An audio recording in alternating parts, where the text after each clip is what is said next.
Hello, everyone, and welcome to the part 2 of the National Inventor Club December meeting. Tonight, we have our service provider members that are going to be presenting. Last night, we had the Inventor Showcase, where we had, I think it was 8 inventors that actually presented their prototypes, their inventions, their products that are available for sale.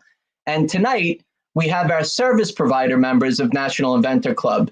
And for those of you who are just joining us for the first time, National Inventor Club is a free membership, and we also have paid membership with benefits. So if you are a paid member, you can be part of an intro to one of the meetings that we have upcoming.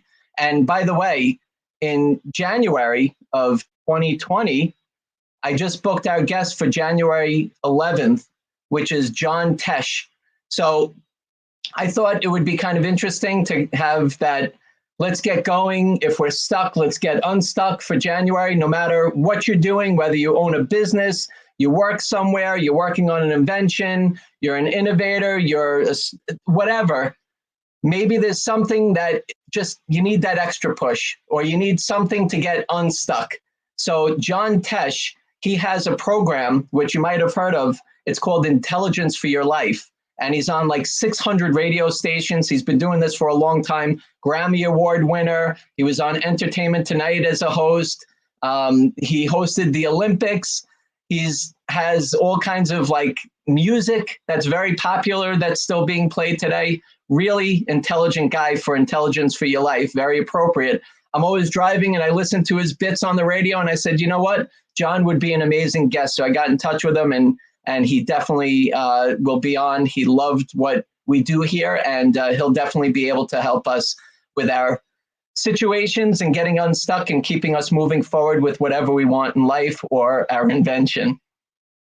All right, so tonight, oh, by the way, so the service providers are one of the paid members. So if you are a paid member, whether you're an inventor or a service provider, you get an intro to one of the meetings. You get to be part of either the Inventor Showcase or the Service Provider Showcase, which we're having tonight. And you also get one of these t-shirts. And next month, I am working as hard as I can to have a breakout session, kind of like a VIP breakout session for the members, so we can network and we can collaborate, and there's different rooms for different topics that you may need help with. So I'm really excited to be launching that. I'll keep you posted on that. All right, so before we get started tonight, we have some introductions.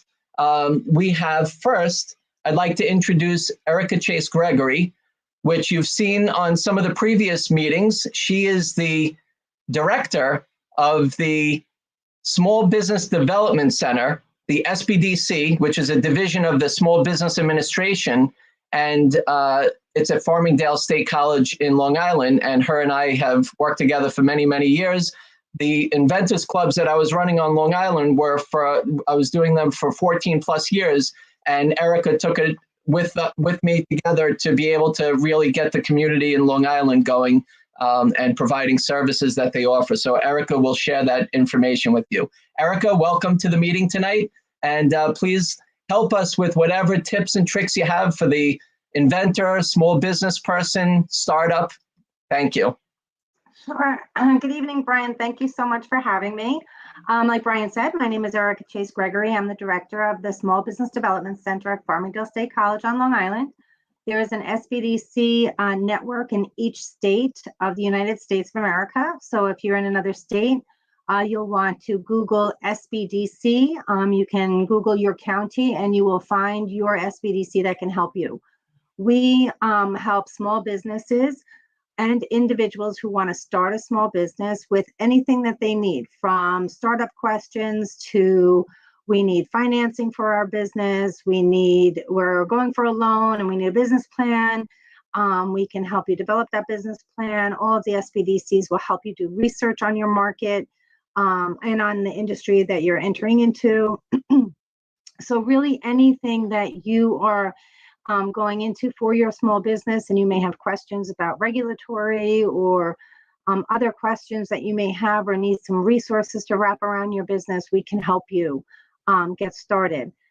Tonight, I just want to talk a little bit about what we see with inventors and some tips and tricks, to get you started when you have a new idea in your head and you're starting to think about wanting to get this to market. So the first thing I really need you to think about is there a market for your invention? That's really important. Some people will say, oh, I've got this great idea and I want to bring it to market. And they really haven't thought about, is there a market for it? Does somebody want to buy it? Because that's really the bottom line, right? You're not going to invent something to sit on a shelf. So some of the things you want to talk about with people are the product that you have, what it does. You don't have to give details, but the idea of it. Would you buy this, or would this kind of product help you do something? It needs to answer a question. It needs to answer a problem. So you'll want to talk to your friends and family. I think that should be on the last of the list because oftentimes they're not as honest as they should be with you because they don't want to see you get hurt, your feelings hurt. But you'll also want to connect with institutions, colleges and universities. The SBDC system is typically connected with universities, so we're a great place to start with your idea. Everything is personal and confidential. We can't go out there and take your idea, so it's a safe place to kind of test your idea out. Independent marketing experts are really great because they've seen products, they've seen it all, so they're a great place to start to kind of put your idea out there and get some feedback. Potential customers, people who you don't know, ask the questions. If there was a product that did this, this, and this, would it be interesting to you? And then also you want to look at buyers from local and chain stores to see what their purchasing requirements are for products, how they work with vendors, and so on and so forth. Second thing you need to do after you think about and you find out if there is a market is, do you need a patent? And the first thing you want to do is kind of do some research on your own. You don't want to pay for services when you're just starting out. Now, Brian has talked about this a lot, and there are a lot of resources for you to work with to do research on your own before you go out and pay for someone to do a deep dive into that patent search for you. You're going to meet some folks tonight, and they're really going to give you some resources that you should clue into, connect with. Will Salas is from the Ptrc group out of the USPTO office, and it's an awesome, great place to start. You can find out a lot of information, but even a Google search. Think about just a few keywords about what your product does, put it in there and see if something pops up that's already in the market. That doesn't mean that your product isn't going to do something different, that you could potentially get a patent, but you want to know what's out there. Third thing, you're going to want to prototype because you're going to need to show it, show and tell at that point, right? And then at that point, when you need to talk with experts, and typically those experts are going to bring you to the next level, and they're going to be a fee for their service. You want to get referrals from like businesses or like inventors that have used those experts before, and then do your vetting. See if you're comfortable with them, see how they work, what are their fees, how are they being paid, how did they work with you, what's expected from their service to you, so it's all up front. If they're aloof, I will go on to the next person. You want to have a clear roadmap of where you're going with that service provider to get you to market.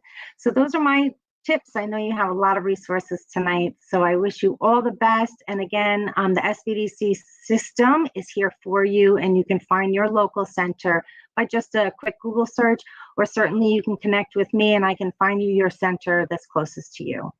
Thank you so much, Erica, for what you do. You're welcome. Somebody has the microphone a little too high there. But Erica with the Small Business Development Center in Farmingdale, great resource. You have one local, like Erica said, America's SBDC, but Erica can connect you up. The services are free. You meet with I think at this point, you're still meeting with an advisor one time, and then you can continue getting advice from them or with them afterwards via phone. But they are well connected with resources that can help you, grants, different types of funding for small business, even Invention connecting you up with the engineering department in the colleges that they're most likely at. Definitely take advantage. Thank you, Erica, for what you do and for all the small businesses out there that you help on a daily basis. We appreciate you. Thank you. You're welcome. Thank you. Have a great evening. You too. Okay, let's get, where is she? Here she is, Robin Hilton. She is from the she is from the U.S. Patent and Trademark Office. She's actually a former patent examiner, and now she's part of the innovation outreach team for the U.S. Patent and Trademark Office. Robin, you were on last night, part 2 for the service providers tonight. Please share some tips and tricks for us as inventors and possibly even service providers to have from the U.S. Patent and Trademark Office. Well, hello, Brian and everyone. Thank you for having me again tonight.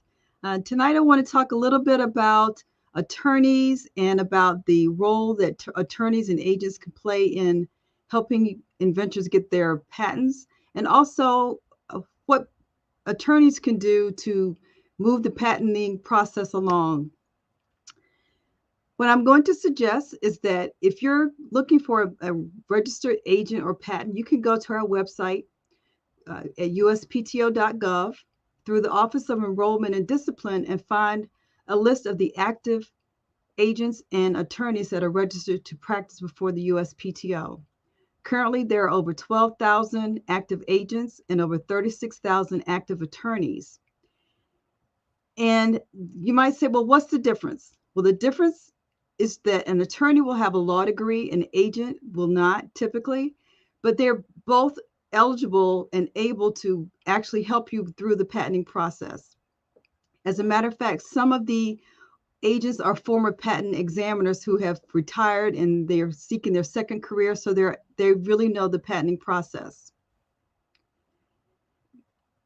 Also, the Inventors Club is a great opportunity for you to be able to network and share your recommendations of agents and attorneys. So you can also always get a recommendation. Then you can go to our website to see if that person is still eligible to practice before the USPTO. And you can also find if there's any disciplinary action against that particular attorney or agent. So there's plenty of information available on our website. Again, this Inventors Club is a great place to network so that you can get recommendations. So what are you looking for in an agent or attorney? Well, you need to make sure it's a good fit for you. And what do I mean by that?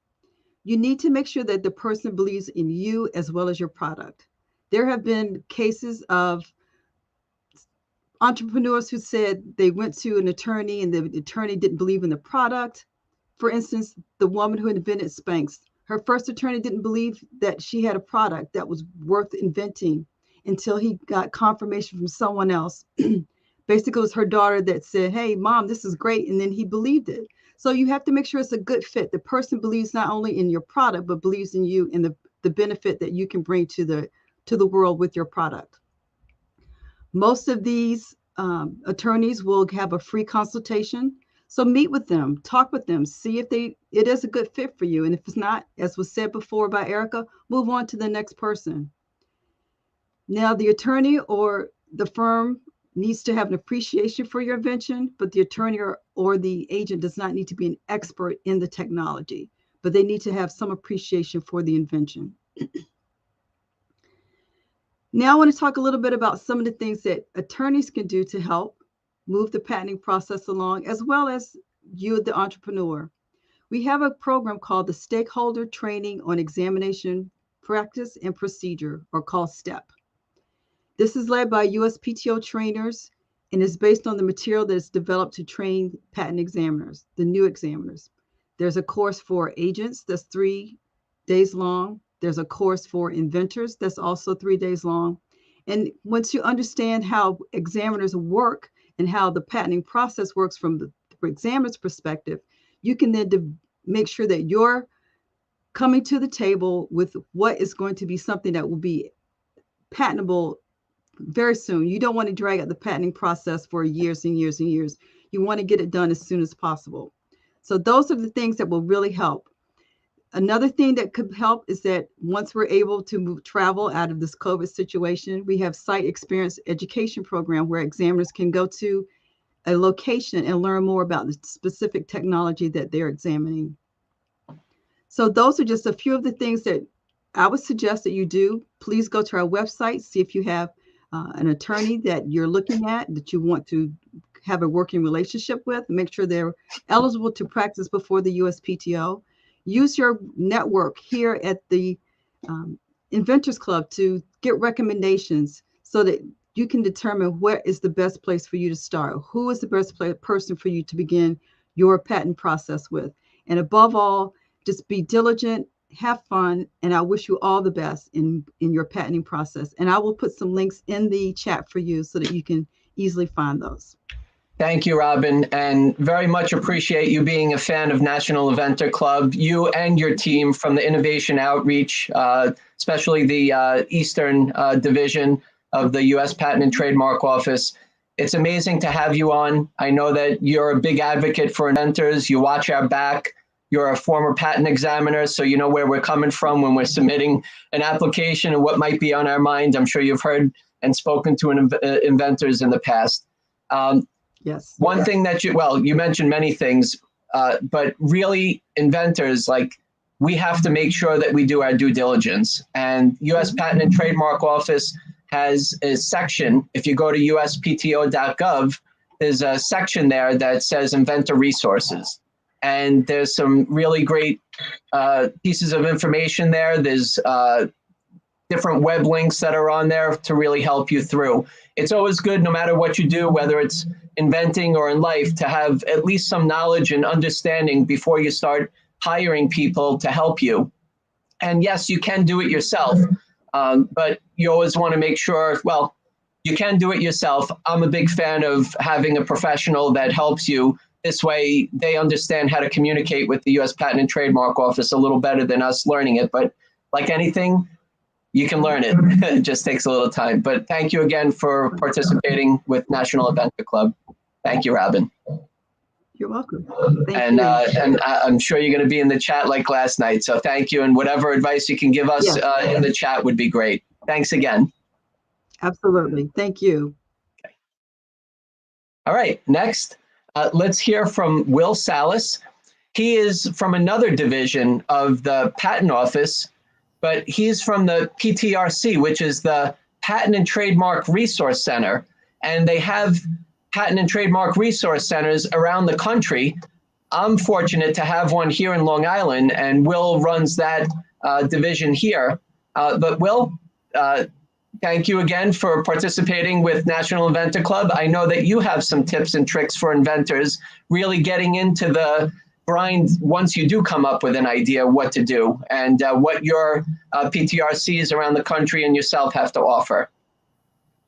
Yeah, happy holidays, everyone. Thank you for having me. I'm going to piggyback on what Erica had said earlier, and Ms. Hilton had said. PTRC stands for Patent and Trademark Resource Center. We're librarians first. We were all over the country. There's 85 PTRCs. If you look into the chat later, I'm going to add my contact information. And just like the SBDCs, there's a lot of acronyms going around.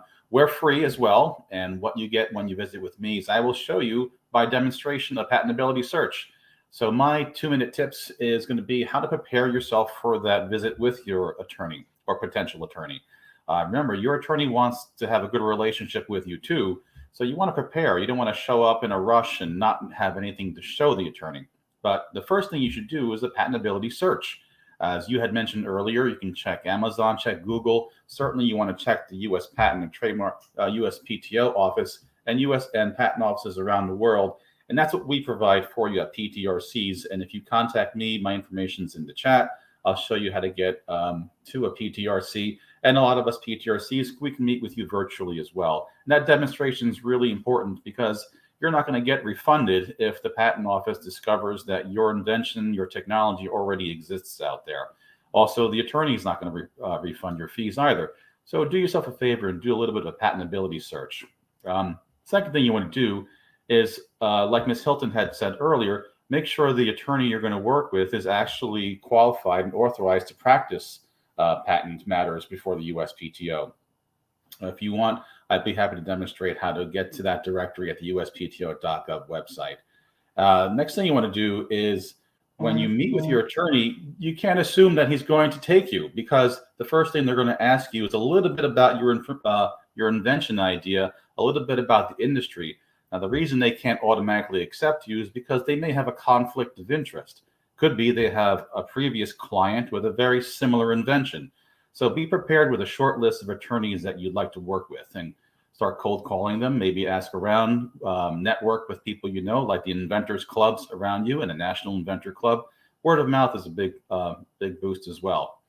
Now, be prepared when you meet with your potential attorney. Have some pictures, have some drawings of your invention. You want to make sure that you're going to be taken seriously and have a good relationship with your attorney. The best thing to do is to have some information to share with them about a prototype. Would be fantastic if you can swing it. Also, be prepared to pay.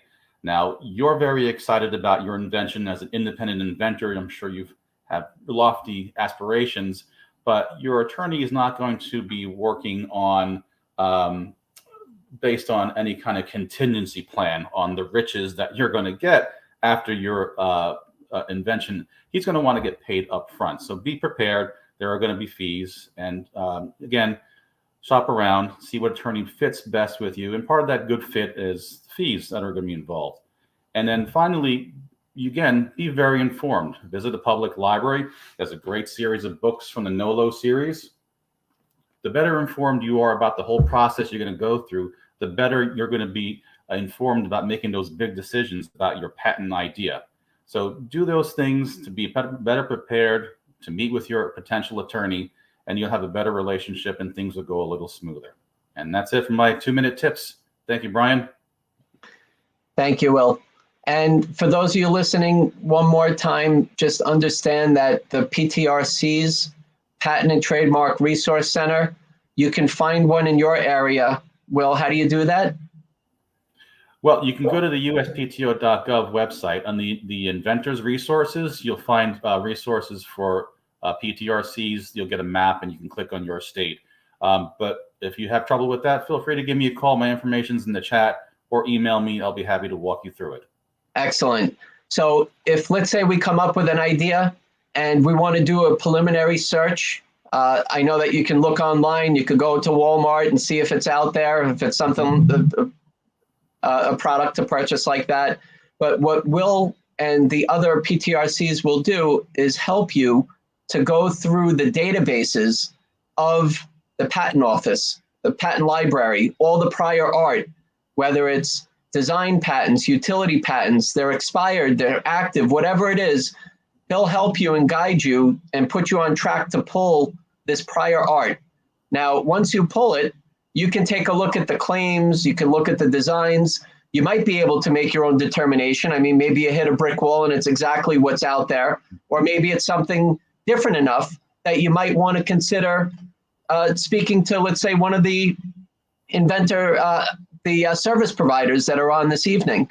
Or you can find one local, or just like Robin mentioned, you can go on uspto.gov and you can pull up and see where there's registered patent agents and attorneys in your area.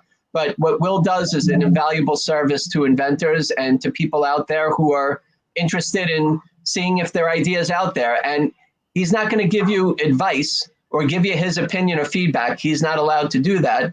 I don't know if he wants to do that, but really what it is just giving you the information that you need to help you to make a better decision on your own, or to find professional help to make that decision with you and for you. What do you think, Will? Does that sound right? Exactly, Brian. And when you're doing your patentability search, you might come across dozens, if not hundreds, maybe thousands of patents, prior art. When you're looking through them, you tend to get a little lazy. Just look at the images, just look at the abstracts.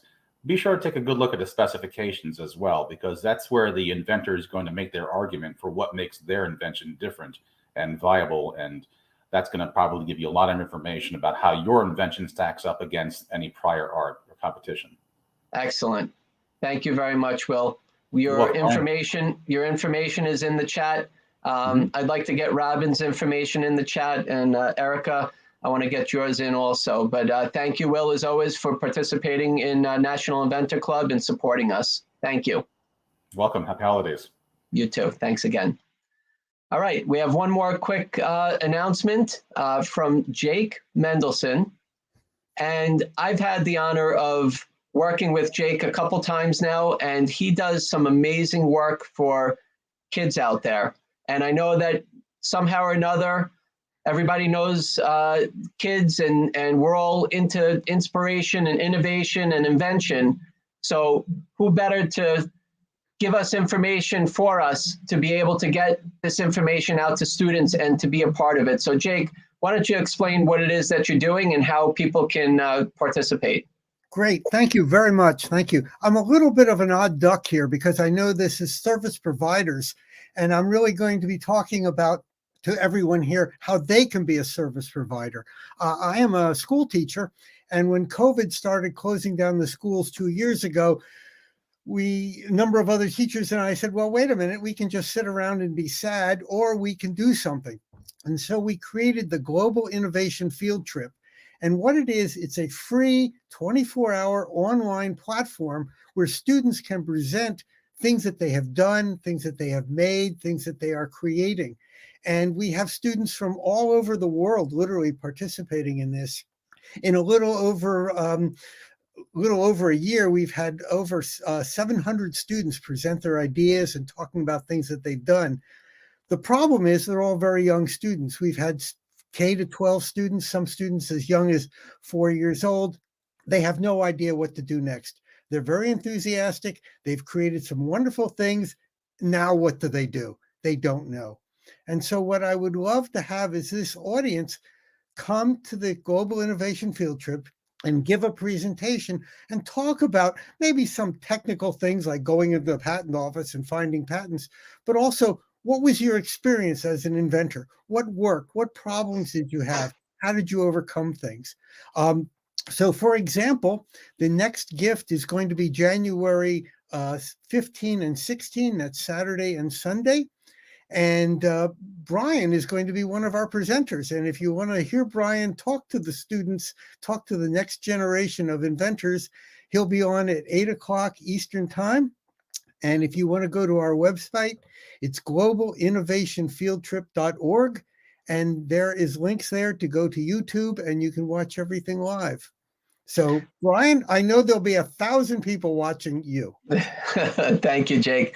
I've had fun the last couple times we've been on, and I'm looking forward to what we're going to do this time. We're going to have an interesting book, and I'm going to pull out some of the stories of who invented who inventors and their story about things that the kids are going to know, like the popsicle and gum and all kinds of fun stuff. So I'm looking forward to that. But as you mentioned, if you have students or kids that would like to be a part, then definitely go on globalinnovationfieldtrip.org. And it's free. And it's free. Yep. So sign up. It's a nice event that lasts for quite a while. And if you're a service provider that wants to share, maybe Robin or Will or some of the patent attorneys, agents, or providers would like to be a part of your presentation also, that would be great. So, Jake, how do we get in touch with you besides the website? Oh, well, just the easiest thing is go to the website, and there are links there to sign up to become a presenter. You just click on that and you're done. If you really want to talk to me, I put my email in the chat, but I'm jake@jakemendelsohn.name. Excellent. Thank you very much, Jake, for what you do for the students out there, and we appreciate you. Thank you very much for joining us tonight. Thank you. Thank you for inviting me. Thank you. All right, here we go. We are on to our service provider showcase. So we have 4 interesting presenters this evening, and they are somehow touching intellectual property. And we're going to share tonight with you some great information. They'll talk about themselves, who they are, where they're from, and being a part of National Inventor Club. And they're going to talk about how they can help inventors or how they've been helping inventors and how you can get in touch with them if you're somebody that might need their service. And what's interesting is that, look, there's plenty of people out there. It's always good to do your due diligence, do your research, being able to ask others for references or referrals, and then connecting up with people that you know have done a super job for other people. That's what it's about. And that's what National Inventor Club is about, is networking, getting you the right information. And look, no matter what you do, whether it's on National Inventor Club here, connecting together, or it's finding somebody online or whatever it is, or even if it's you doing construction in your house, it's always good to ask for referrals, ask for references, do your due diligence, check out their work, ask people. I know it's an emotional experience when you come up with an invention, but you still have to make sure that you put your business cap on and make sure that you're making smart business decisions. And when you're coming up with an invention, you're investing your time, money, energy, effort. And that's something that's part of your research and development of your business. So please make sure you do your due diligence. All right, let's start off with our first service provider showcase. And we have Richard Kirkpatrick. Hello, Richard. Hello, Brian. How are you this evening? Doing great, doing great. So thank you for being a service provider member of National Inventor Club. And tell us who you are, where you're from, and what services you provide for inventors and people who are looking for intellectual property work, or share with us. Thank you. Sure. Well, thank you for having me, Brian, and thank you for this National Inventors Club putting all of this together and making sure it flows smoothly. I am the owner of Patent Designs. Patent Designs has been in business of preparing utility and design drawings now for going on 28 years. We have an incredible team of about 67 people, all based here in East Texas, that prepare utility drawings and design drawings and trademark drawings as needed. I started out on my own 29, 30 years ago, working for a couple of various law firms in and around the Houston area, and sort of cut my teeth learning patent drawings over 3 or 4 years of working with various firms. And then I hung my own shingle out shortly after that. And so we have since grown to include to do drawings for companies such as Apple, General Motors, Cisco, Ford, and as Ms. Hilton brought up earlier, Patent Designs was happy to help with a number of projects with Sarah Blakely and Spanx. And so we cover all gamuts of patent drawings. I like to say we draw everything from space shuttles in space for NASA and for Elon Musk's team, all the way to oil tools in the ground for Halliburton and Schlumberger. And we cover everything in between. And so just this year alone, we have prepared 64,000 pages of patent drawings, and we do so on an average of 3.3 days. And so we help numerous large companies as well as quite a few individual inventors across the nation. And so that's how what we do with Patent Designs. We're solely focused on patent drawings. And I put my information there in the chat as well.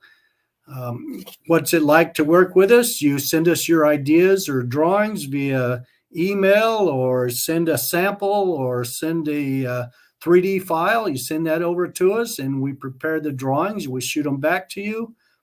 And then you look at them, mark them up and say, no, we've got this idea, that idea. Let's change it here. Let's change it there. And we take care of those changes rather quickly. And then we shoot them back to you and make sure that you're happy with the drawings that you file with the U.S. Patent Office. And so that is what we do 100% of the time, 24 hours a day, just about. Around the clock. so it's pretty simple. Prepare patent drawings.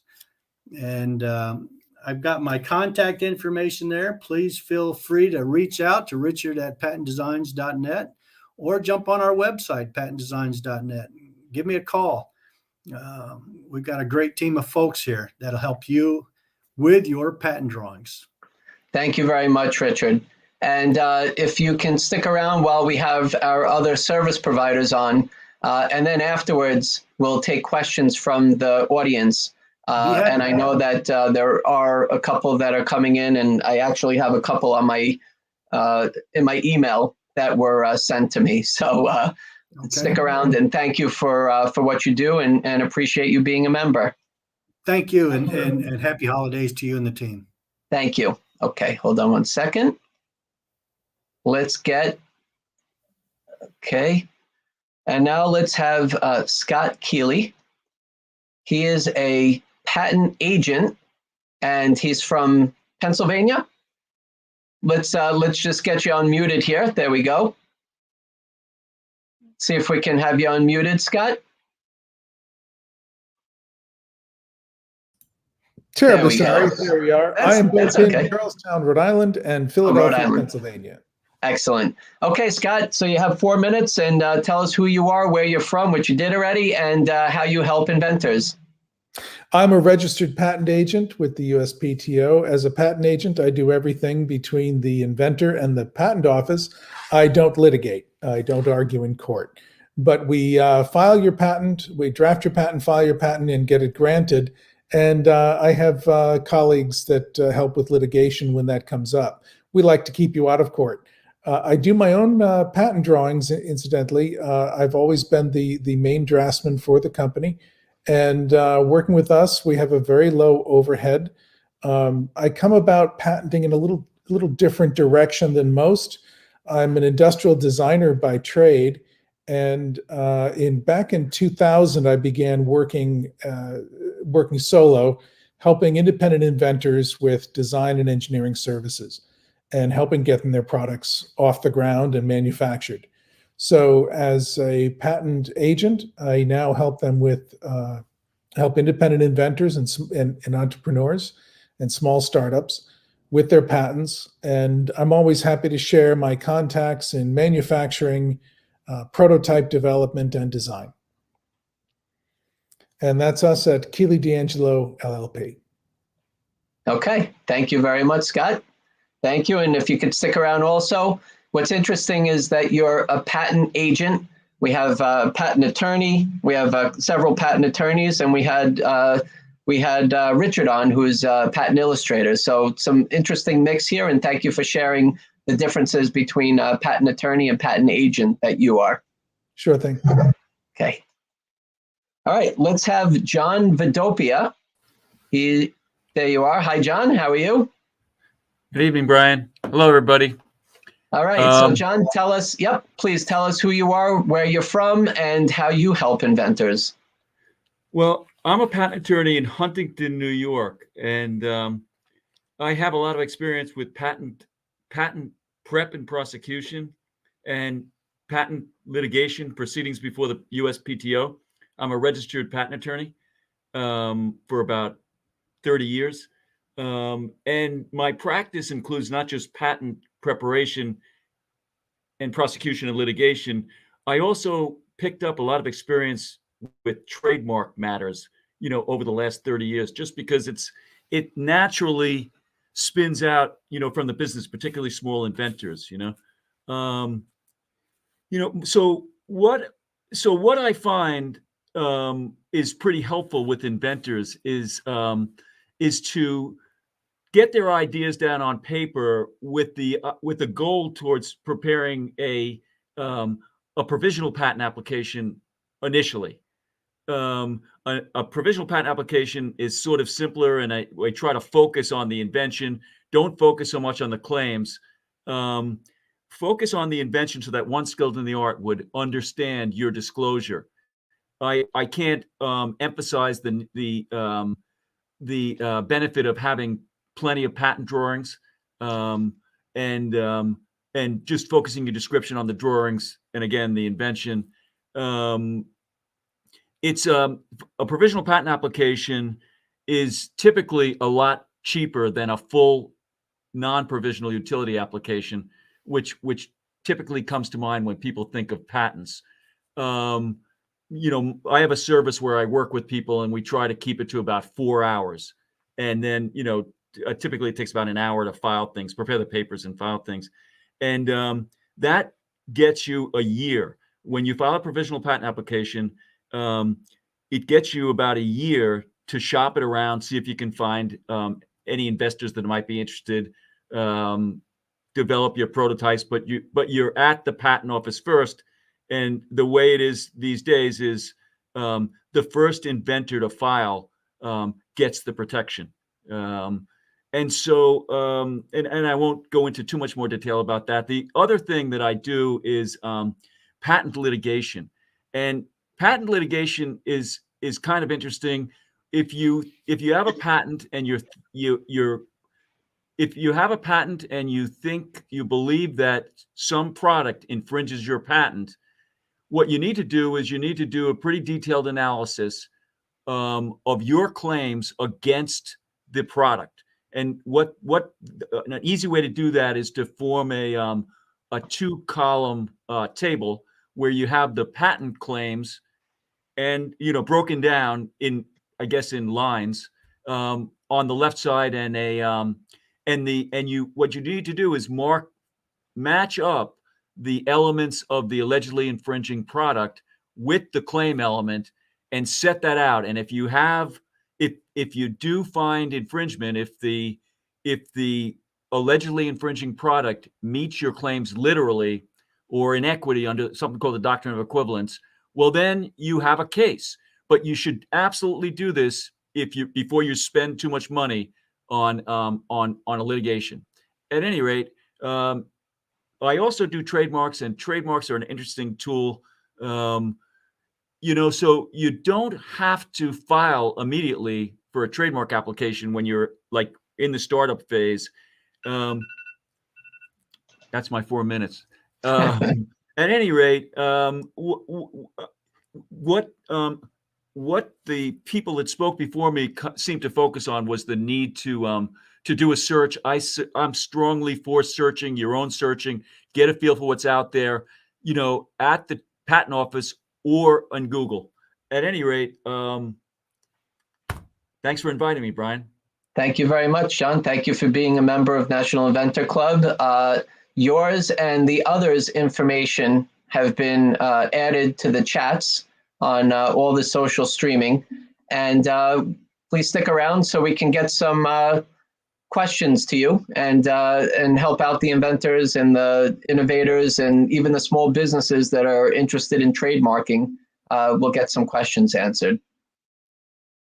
Okay. All right. Next, we have Kevin Prince. Kevin is from quickpatents.com. Thank you, Kevin, for being a member. And you have 4 minutes. Tell us who you are, where you're from, and how you help inventors. Well, thanks, Brian. I sure appreciate the work that you do, and just keep at it. The Inventors Clubs around the country do great work. As Brian said, I'm Kevin Prince. I am a Berkeley engineer. I'm an inventor myself. That's kind of how I got into this business. And I am the co-founder of Inventors Forum, which is a Inventors Club in Orange County, California. It's a nonprofit educational group, kind of like Brian's group. And so that's kind of how I got into this world.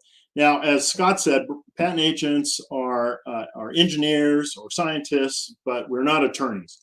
And so we can do everything that a patent attorney can do at the patent office regarding patents, not trademarks.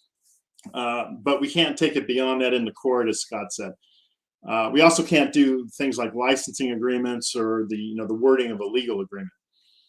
Now, before I became a patent agent, I played the game with the patent attorneys. I had one of the best law firms on the West Coast, and they were great, but man, they were expensive. And so when I became a patent agent, I wanted to do something a little different. So we have all flat fee pricing, and what we do is basically two things: patent searching, patentability research, and patent applications, the prosecution side of patents at the patent office. And I do utility patents, and we also do design patents. We specialize in design patents, but we're happy to do utility patents as well. And we've gotten over 2,700 patents issued now since 2005. So what it's like working with us is, since I'm an inventor, we try to make a very inventor-friendly practice. A lot of people who are just starting, they don't know a lot of the nuances, and so we do a lot of education. And I'm happy to spend time with you on the phone. I don't nickel and dime you with, bills for 15-minute phone calls, things like that. I wanted to do something different with our practice. So, like I said, we have all flat fee pricing. For example, a patentability search, U.S. patentability search is $3.99. That includes my opinion as to what would happen if you filed the patent on your invention. A design patent is $9.95 for what we do, plus the PTO filing fee, which is different, which is like $2.55 usually.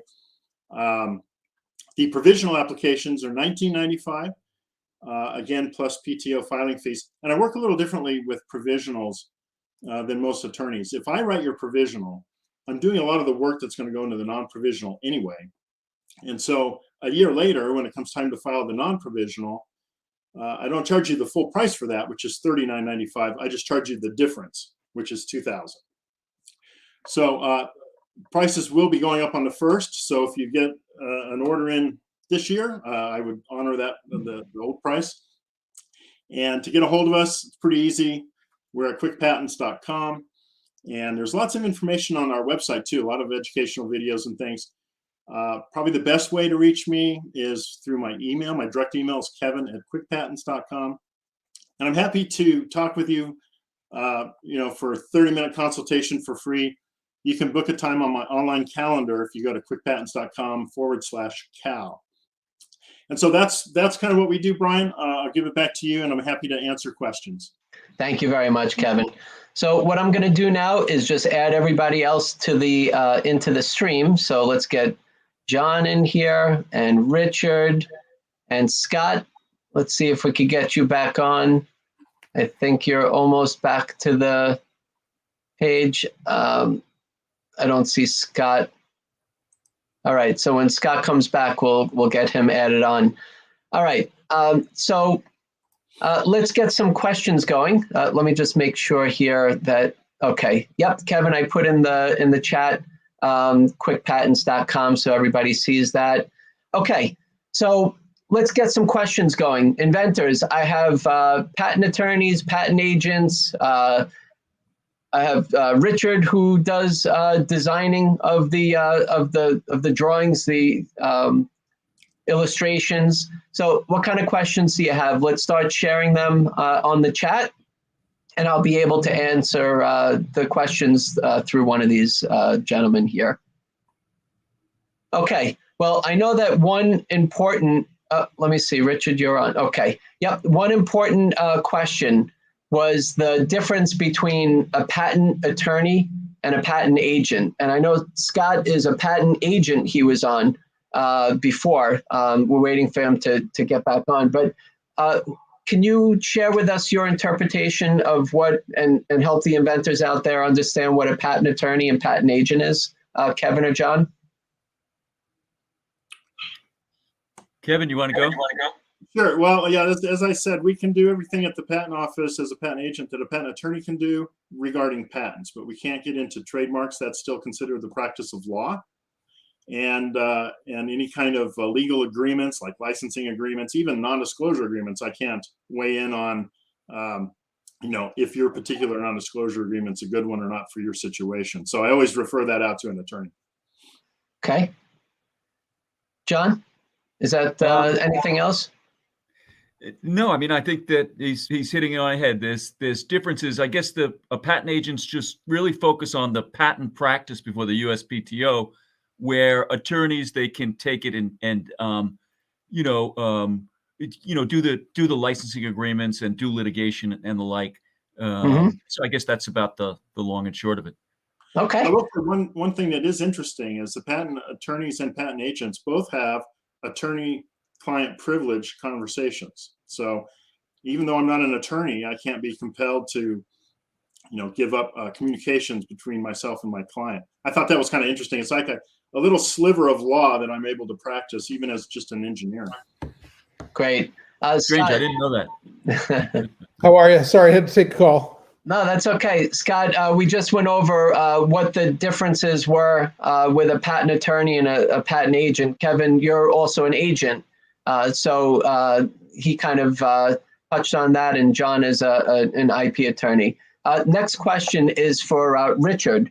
So there's a couple people that were asking what the difference is if they drew something themselves for their patent filing, or if they did it, let's say, through a service like you.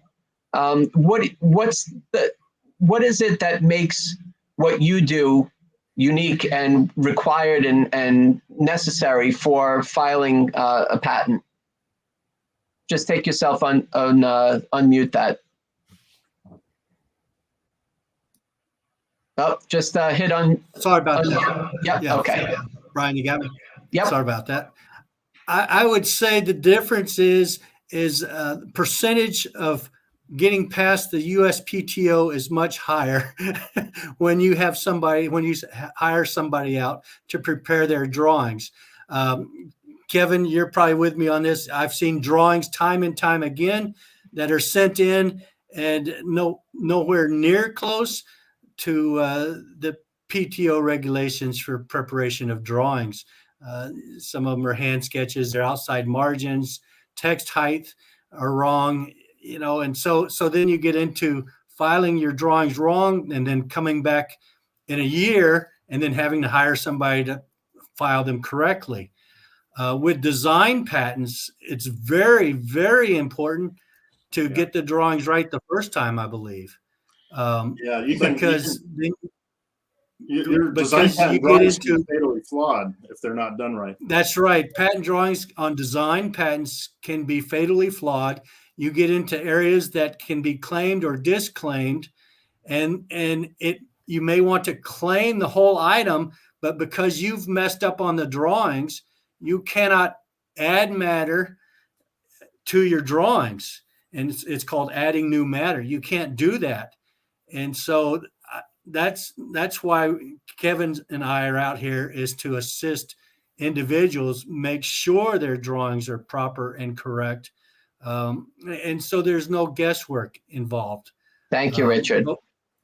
Thank you. I agree. I've had clients who were actual industrial designers themselves who felt they knew how to draw and they could do their own design patent drawings, and we had to file a continuation in part and take a later invention date because in the end, their drawings had some fatal flaws that the patent office would not accept. Anything to change it was considered adding new matter, and the patent died. And those were skilled professional designers who knew how to draw. So. Great.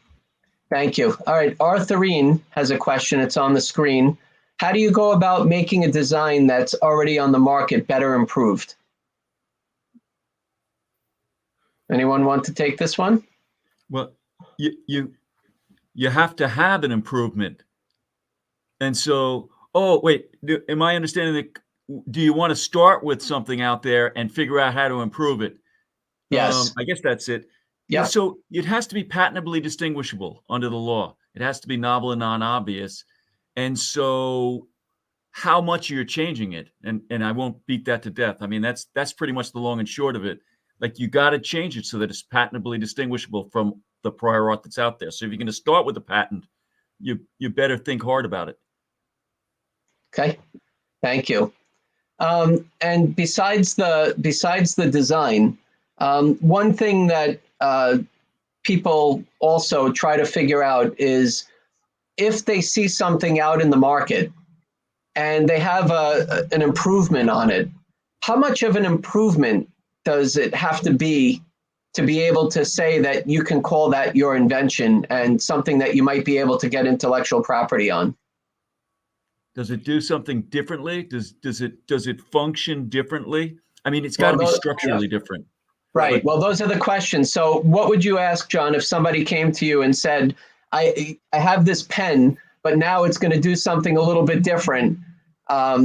tell us how we'd be able to get intellectual property, or should we just move on to our next idea? Well, it depends if it's different. Like if it is different, I'd also ask them if they think they're going to to look at the marketplace and figure out if they're going to put some money into it, or are they going to get a return on their investment. The bottom line is that the pen, the improvement of the pen has to be patentably distinguishable from the pen. And so, I mean, it's kind of like when you see it, you should have a feel for it. One could have a feel for it, whether it's novel and non-obvious. So one of the ways the Patent Office describes this is they'll say as an obviousness rejection to prove that your patent is not obvious is important. And one of the ways the Patent Office will describe obviousness is to say if you've taken known elements and assembled them in a predictable way to achieve a predictable outcome, you haven't invented something. So how do you go about not doing that? Well, one of the ways is that inventions over time tend to go from simple mechanical to complex mechanical to electromagnetic to chemical. And we can see this in everything from toys to weapons. You can think of your own examples there. But if you've leapt one of those hurdles, if you've taken the sewing needle from the sewing needle to the sewing machine, you've probably invented something. There's probably something distinctly novel and inventive there. If you've gone from the mechanical sewing machine to, how would we do electromagnetic fusion of polymers in heat sinking nylon, you've probably invented a new way to join fabric. So you've gone from complex mechanical to electromagnetic. And if you go from that to a chemical version of sewing, I don't know what that is. It's a tiny needle with a drip chemical that activates an adhesion process between fabric.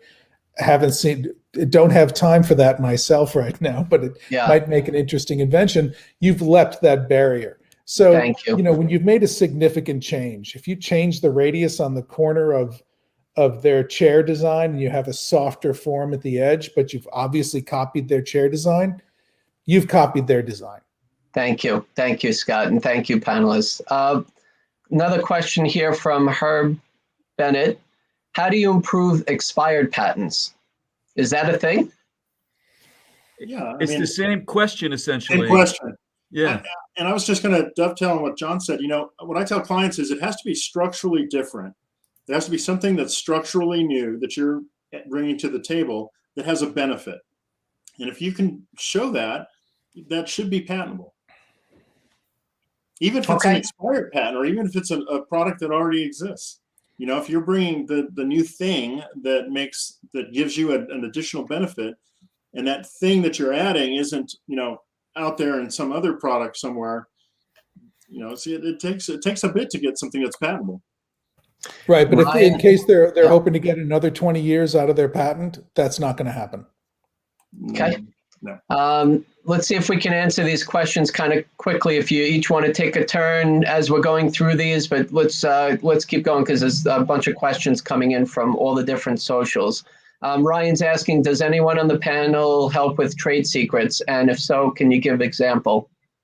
I have a little experience with trade secrets. What the most important thing is that you treat it as confidential. If it's your trade secret, you treat it as confidential. Keep it in a confidential bucket on your hard drive. Just make people acknowledge it's confidential anytime you send it out. Identify in the cover letter that it's confidential. Mark it as confidential. As long as you can evidence that you treated it as confidential, if you give it to someone and they violate your contract, they breach your NDA, that's what you need to establish to have them to get them on the liability phase. So, thank you. And John, you're a patent attorney on our panel here, and so you can actually litigate, right? So, what's your take when you're filing for patents? Are you getting involved with court appearances? Yeah, as a matter of fact, I have a bunch of litigations throughout, a bunch in Chicago and a bunch in the Eastern District. And what I would say about patent litigation is they're not for the faint of heart. Like, you really have to, particularly if you're a plaintiff with limited funds, because if you go up against an entity that has like unlimited money to throw at it, they're going to try to kill your patent attorney right off the bat. I mean, overwork your patent attorney.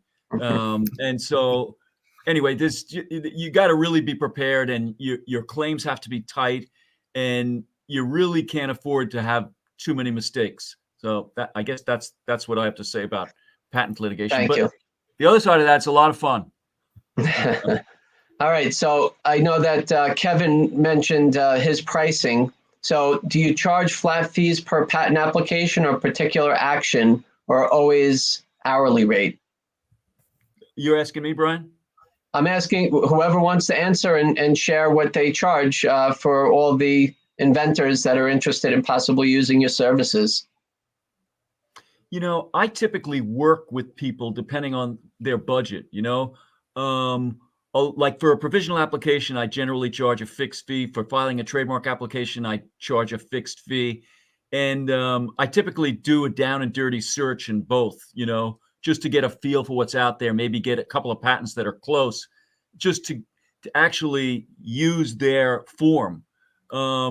When I get into, like, if I do contractual work, I'm going to charge, or litigation, I'm going to charge an hourly rate.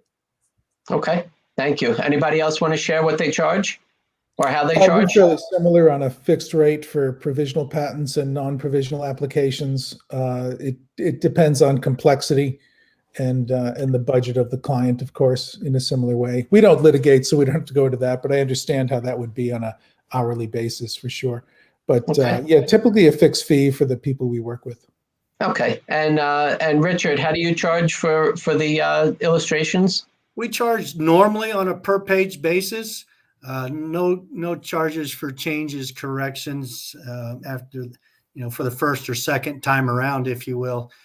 Some projects we charge at an hourly rate, but 95% of the time it's on a per page basis for both utility drawings, anywhere from $35 to $65 a sheet, and design patents, $75, $85 a sheet.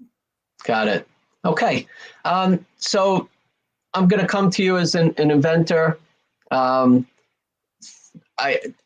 very overly emotional about my invention. I'm excited. I'm all of the above, and I'm showing you something that I'm not really sure. I haven't done any research or anything else. So if you can, and I seem to do this quite a bit also, and tell me how you do it, but I find that so many inventors, even before they become inventors, they have this idea and they're already in step 6, 7, and 8, and they didn't take the time in the beginning to do a patent search. And some of you shared that you do a patentability opinion.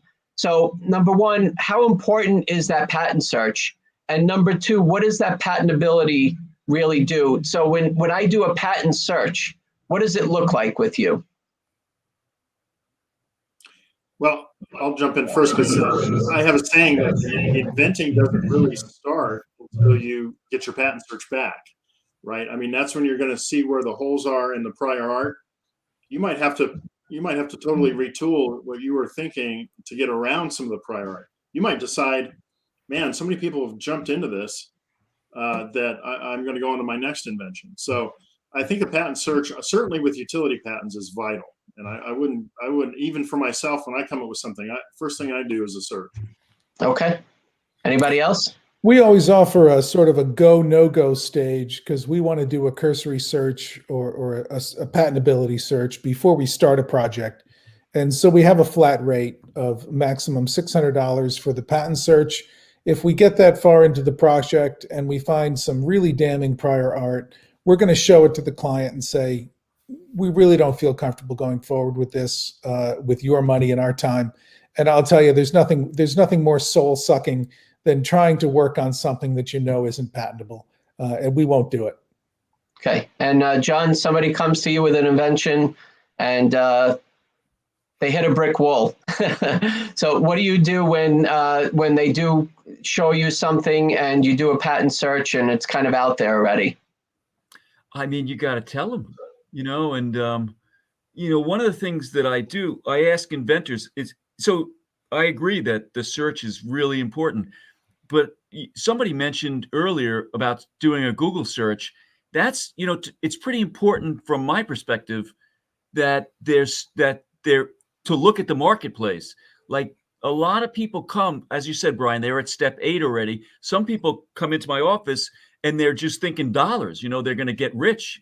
And so the bottom line is sometimes I have to bring them down a little bit to earth and kind of say, look, we can get patent in patent space, but what's really important is to get a product that needs to be protected in market space where you're going to get some money back.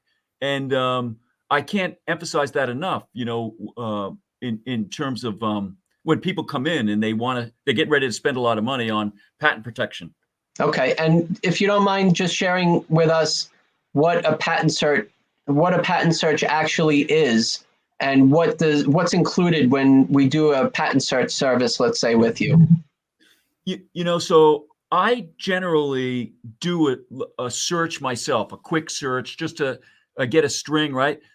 And I don't really charge for that. It's not a formal search, because if I do a formal search, I'm going to pay an agent to actually do the search for me, because, it's not what I do. And I want to rely on somebody like some of the gentlemen that I'm looking at right now to actually do a thorough search. Like they're probably much better at it than me.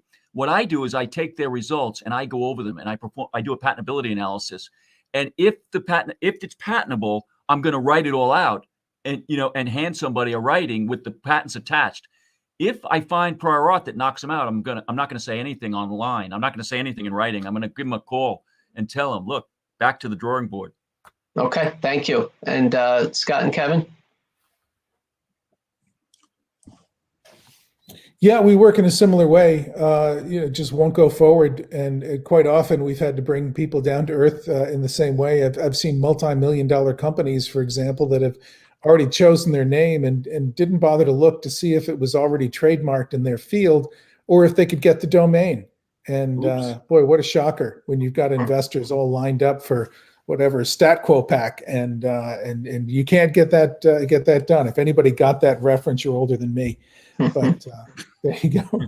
Yeah, the search is I resemble that remark. And telling the client the truth right up is the way to go. Yeah. Thank you, Kevin. It's always sad when you have a client leave your office crying because you found, the identical thing. But I've had clients who actually we found the exact same thing on a search, and then they contacted the inventor and they weren't doing anything with it, and they bought the patent for $2,000.